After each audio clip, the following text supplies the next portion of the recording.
Hello, everybody. Bob Schuman here. Welcome to part three of From the Atomic Bomb to the Perfect Portfolio, how Einstein's ideas changed not only physics and everything else in the world, but also the fields of finance and economics. We've got a lot of ground to cover today, so I'm going to quickly share my screen and get into the demonstration of how this quantum finance works. And I think you're really going to like it. So here you can see From Atom Bomb to Perfect Portfolio, part three, controlling risk demo. So here's the map of the efficient frontier. Now the question is, how do we build a more efficient portfolio? And your expected return is on the left, and risk is at the bottom. And last time I shared with you, it's by controlling risk. So here we go.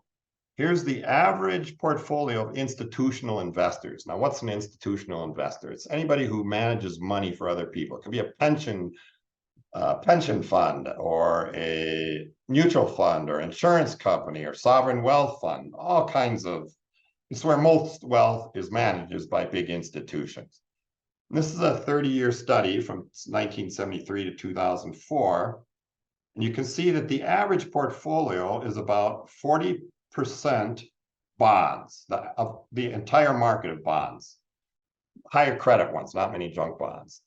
And then 60% of the portfolio is the S&P 500. It makes sense because that's 80% of the US market is the large companies. You can see that the average annual return, if you look at the table on the right, call this portfolio one, the average return is about 10.5%.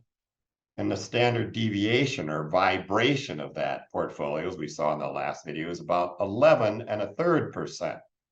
What does that mean? That means in standard deviation means that 67% of the time, 2 out of 3 years, or 6 out of 10 years, the returns can vary anywhere from a -1%, 10 minus 11 is -1, or as high as 21%, 10 plus 11. So that's the risk. What most people don't realize is there's 3 standard deviations means there's a 99.7% that you could lose as much as 23% of your portfolio, almost a quarter of your portfolio, in order to get a return that's as high as 45%. So it's a pretty wide risk range that you're open to even with a 60-40 portfolio. All right, so that's the average. Now, bonds are, as most of us know, and if you don't, you do now, that bonds are the primary tool for controlling risk. US Treasuries are considered the risk-free asset. So you can see what happens if we tweak that bond portion. Instead of getting an average of all bonds, what if we focus only on the safest ones? The 1-year fixed income government portfolio. You can see now we got 40% in that instead of in the whole bond index of all durations and higher credit risks. You can see the return, if you look at the right in portfolio 2, drops just a little, maybe 20 basis points. A basis point, instead of saying 1/100th%, we call it a BIP, a basis point. So 100 bips is 1%. Return drops about 20 basis points, 20 bips, but the risk drops almost 100 bips. So we've really dramatically lowered risk by just putting the safest, the risk-free treasury in there. So which way did we move the portfolio? I put a line on that. We moved it. I'll go back here again just so you can see it. The return stayed about the same, right? But the risk dropped a lot. So now you can see the risk, we moved that portfolio significantly to the left while keeping it at about the same level of return. We made it a little more efficient. So let's take a look at the stock. Excuse me, I'm going the wrong way here. So let's look now at the stock side where we've got the S&P 500, the 80%, most portfolios are the large companies. What if we split that to just kept 30% in large caps, and we put 30% in the smallest, the micro cap of all the publicly traded companies. If you look at the table at the right, you can see the return rises significantly, about 1.3%, but the risk rises over 2%. So a lot more risk for another 1.3% return. So now I want you to picture that efficient universe, that efficient frontier. Which way did we move the portfolio? You can see it. We moved it now. It's the same portfolio. We just changed the asset allocation a little bit, and we moved it significantly to the right, took on a lot more risk, but we also got some higher return. It's the law of risk and reward. If you want more return, you got to take more risk. All right, so now let's try to control what's called the company price to book risk. That's called the value risk. What is the price to book? This is the Warren Buffett method. Look for cheap stocks. It's a mathematical way to buy low. Buy the cheapest stocks. The one that the market price is very similar, close to the book price. In other words, there's little risk because the book value means if you could sell all the assets, you still have most of your money. So you just intuitively, it makes sense that there's less risk in that.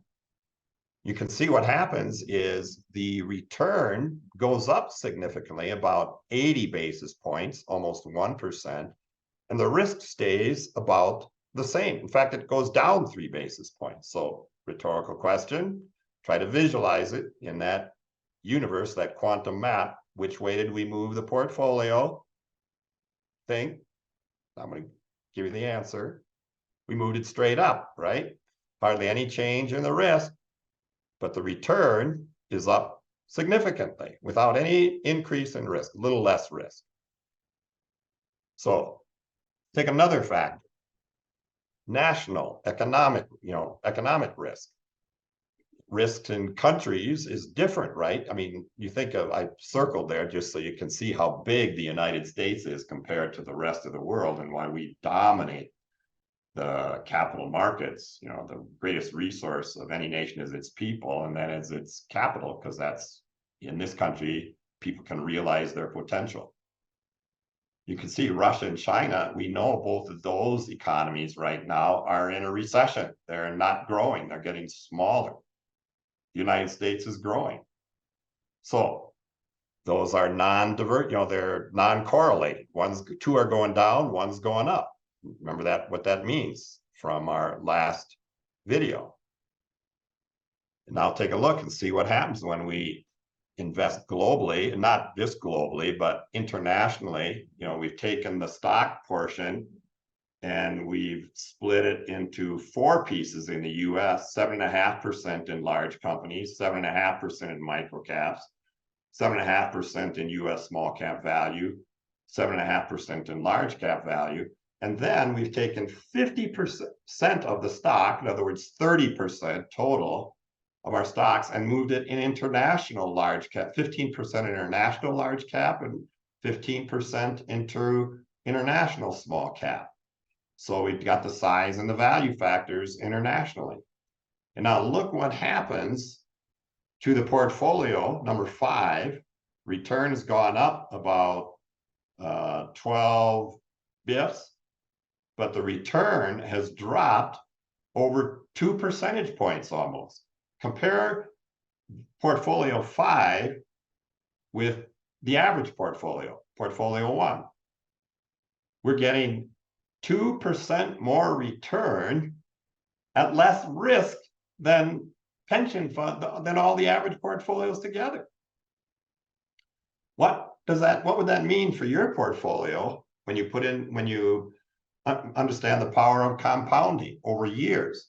You get an extra 2% a year, whether it's from 4% instead of 2 or 12% instead of 10, and you get that extra 2% with less risk. Now that's what's called a free lunch. Diversification, the power of diversification. So here there's a summary, a straight line, you know, the zigzag, but you can see that we have moved this portfolio much closer to the efficient frontier. Not quite there, because there's other things to look at. I just wanted to give you a demo of 4 factors. And you can see how just using 4 factors, we can move it. We've made this better portfolio. Now, the question is, which is the perfect portfolio for you? Where do you want to be? Up in that right-hand corner, or in the lower left-hand corner, or more in the middle? What's your appetite toward risk? So this completes phase 1 of closing the gap. We showed you the quantum map, we showed you how to measure risk, and now we gave a demo of how to control risk and move your portfolio to the efficient frontier. Now we're going to start phase 2, which is how to invest in Einstein's idea of continuous space-time so that you take only the risks that reward to capture real returns. And that's the next video, September 1.